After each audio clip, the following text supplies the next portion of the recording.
Bonjour les terminales SMG, alors on se retrouve aujourd'hui pour étudier les fonctions inverses. On a étudié les fonctions du premier, du second et du troisième degré dans les vidéos précédentes qui nous permettaient à nous d'étudier ces fonctions. Alors dans un premier temps, je pense que ça va être beaucoup plus simple et qu'on va pas avoir à utiliser les fonctions du deuxième et du troisième degré.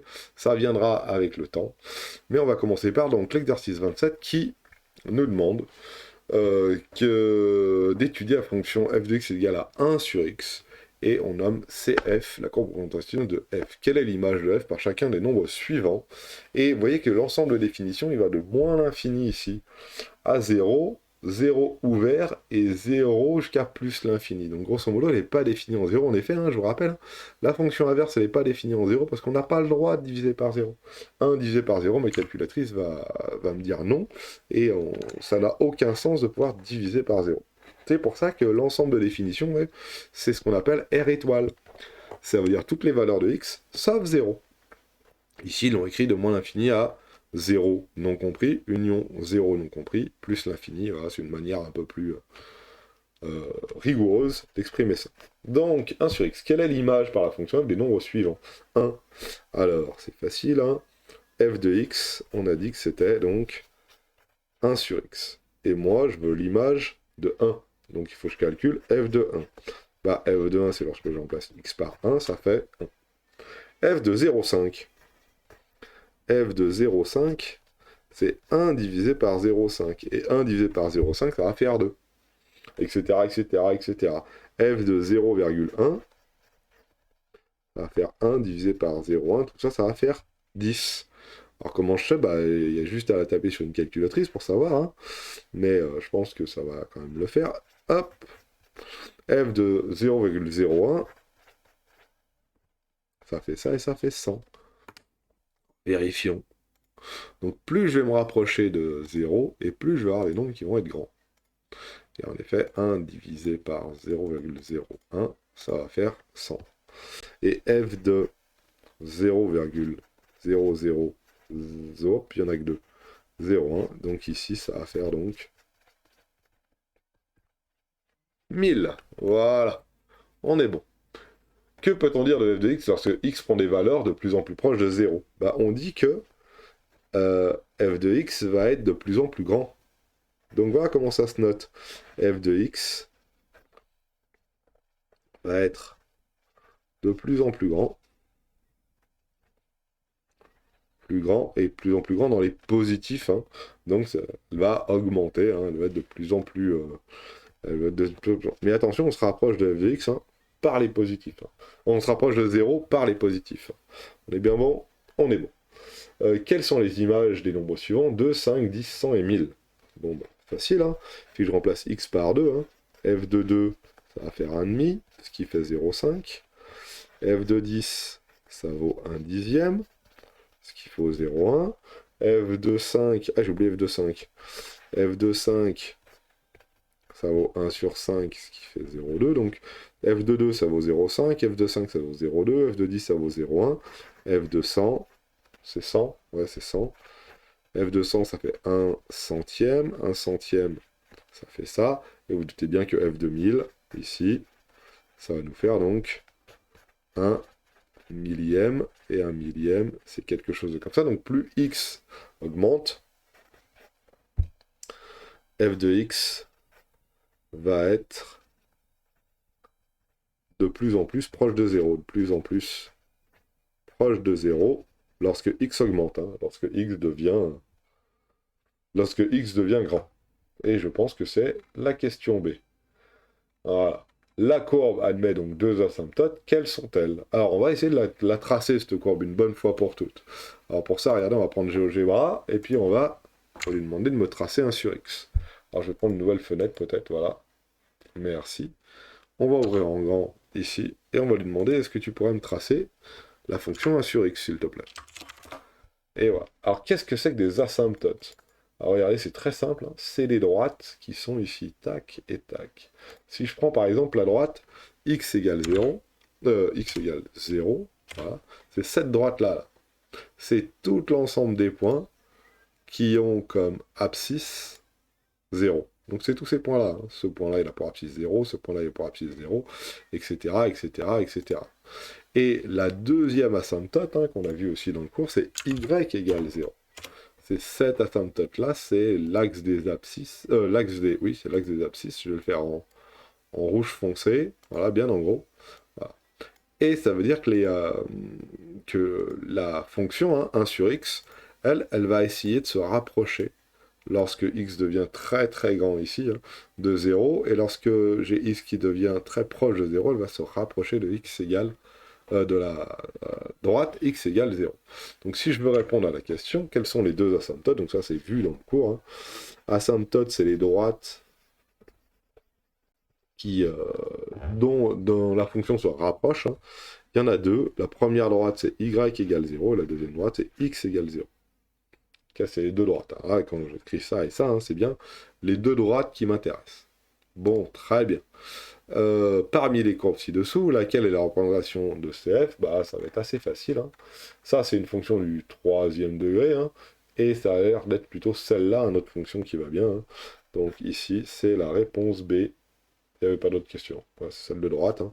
C'est une droite qui est... C'est une courbe qui donc ressemble à ça et à ça. Si j'avais à la tracer, hein, voilà à quoi elle ressemblerait. Ici, hein, elle va se rapprocher de 0 ici sans jamais le toucher.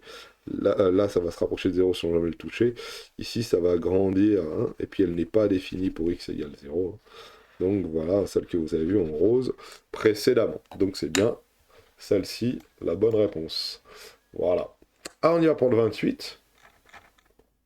Pareil, soit f, la fonction définie sur 0 plus l'infini. Donc là, on ne s'occupe même pas des parties négatives, on prend que toutes les valeurs qui vont de 0 à plus l'infini, sauf 0, hein, et on veut étudier la fonction f de x égale à 3 fois 1 sur x. Voilà. Et qu'est-ce qu'il nous demande de faire? Montrer que pour f' de x, f' de x est égal à moins 3 sur x2. Donc là, il faut se rappeler un petit morceau de cours qui est assez simple. Hein. Si f de x égale 1 sur x, alors f' de x, elle vaut moins 1 sur x2. Voilà. Ça, c'est une partie de cours. Donc si je regarde bien, montrer que pour tout réel x, f' de x est égal à moins 3 sur x2, hein, je vais écrire f' de x. f' de x, c'est 3 fois 1 sur x.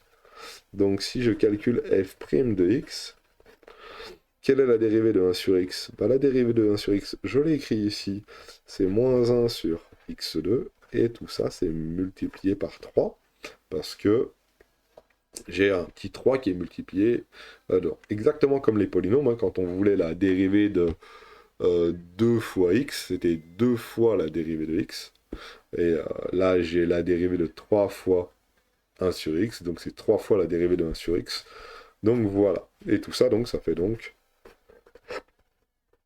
moins 3 sur x2. Justifier que f est décroissant sur x. Bah regardez, c'est facile. Pourquoi? Parce qu'il faut que j'étudie le signe de f' de x. f' de x, c'est donc moins 3 sur x2, et moins 3 est négatif, et x2, lui, il est toujours positif sur x, sur i1. Quelle que soit la valeur de x, x2 est positif. Okay. Alors i, c'est 0 plus l'infini, hein, c'est toutes les valeurs de x positifs. Quel que soit le x positif que je prends, x2 est positif. Donc, f' de x, c'est bien le rapport entre un nombre négatif et un nombre positif, un nombre négatif et un nombre positif, donc ça c'est négatif, ça c'est positif, donc 1 moins divisé par 1 plus, ça fait 1 moins, donc f' de x est négatif, voilà, donc f, elle va être décroissante sur l'intervalle i1. On est bien d'accord, hein? Donc si f' de x est négatif, f va être décroissante sur i. Compléter le tableau de valeurs suivantes. Alors regardez-moi ce que je vais faire. Je vais utiliser ma calculette qui va beaucoup m'aider dans ce cas-là. Hein, et je vais prendre des valeurs de x. Alors ma fonction c'est 3 fois 1 sur x. Voilà. Et j'avais des valeurs qui vont de 0, 1 à 10. Et je vais prendre un pas de 0, 1. Ça va me faire beaucoup de valeurs, mais c'est pas grave, je vais pouvoir facilement le faire. Donc je fais ma petite table. Pour 0,1, ça vaut 30. Donc ici, hop, hop, hop, hop, hop. Alors non, pas ça. Affichage, commentaire, blablabla, commentaire, machine à écrire, accueil. Machine à écrire, ici, 30. Voilà. 0,2, j'ai dit que ça valait 15. Hein, ça se voit un petit peu sur ma calculatrice. Ici, là, je suis à 15. Après, il me faut 0,5. 0,5, c'est facile, ça fait 6. Après, il me faut 1. Bah, 1, ça va faire 3. Pourquoi? Bah, parce que 1 sur 1, ça fait 1, et 1 fois 3, ça fait 3. Après 2, ça va faire 1,5. On vérifie bien, 3 fois 1 demi, ça fait 3 demi, ça fait 1,5. 3 quarts, ça doit faire 0,75. Alors je vais écrire un peu gros là, je pense que je vais commencer à dépasser un peu. Format crack 8, voilà. Format... Et ici donc, pour 10, ça va faire 1 dixième, ça va faire donc 3 dixièmes, ça va faire donc 0,3. Pour 10, on va quand même vérifier. Donc à la calculatrice, on va tout en bas, où on tape 10 dans la colonne de gauche, ça fait bien 0,3, où on a confiance en notre calcul mental, ce qui n'est pas le cas de moi ce matin.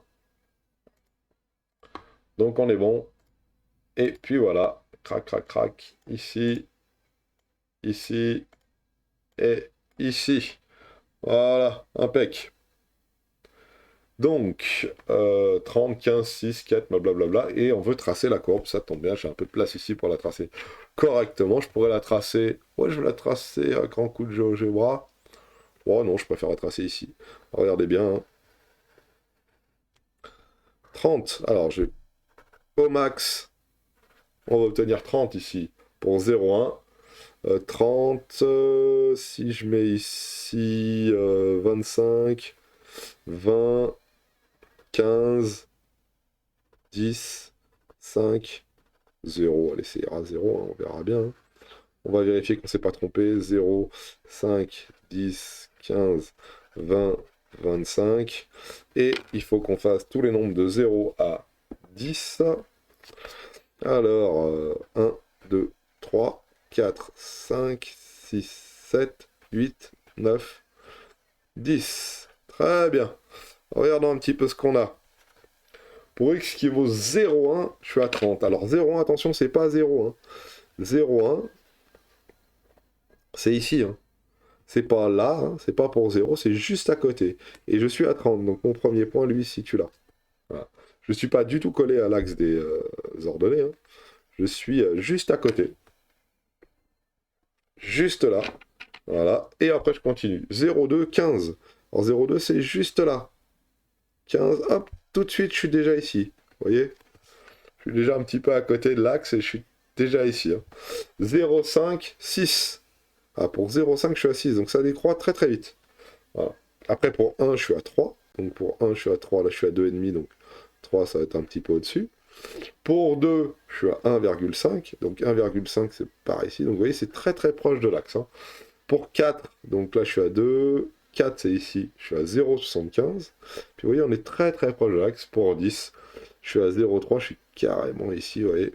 Donc ça fait bien une courbe qui décroît comme ça, là. Hop là. C'est pas facile à dessiner, hein, parce que c'est très proche des axes. Voilà. Alors, avec GeoGebra, qu'est-ce que ça donne? Bah, regardez, hein. Je l'ai quasiment déjà tracé une fois à l'exercice précédent. Donc là, c'était... Alors, je vais enlever ça et ça. Là, c'était 1 sur x. Si je tape 3 sur x, ça va être la même. Sauf qu'elle va être un peu moins proche de l'axe, hein, vous voyez, tac. Comme celle-ci, hein. Et on a une bonne valeur. Donc pour 1, on est bien à 3. Hein. Pour 1, on est bien à 3. Hein. Pour 10, ici, pour 10, on est bien à 0, je sais pas combien, à 0,3, etc., etc., etc. Alors je vais essayer de la faire un tout petit peu moins grosse. Voilà, tac, on va avoir un tout petit peu moins. Mais c'est pas bien grave. Et puis voilà. Alors on a vraiment pas là. Hop, tac, voilà. Voilà pour notre représentation graphique. Donc la seule différence, c'est qu'elle s'éloigne entre guillemets un peu de l'axe par rapport à 1 sur x. 1 sur x, elle aurait été, hein, si je tape 1 sur x ici, elle est un peu plus proche de l'axe, vous voyez.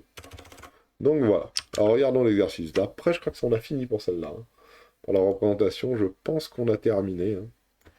On la remonte une dernière fois, elle est ici, hein.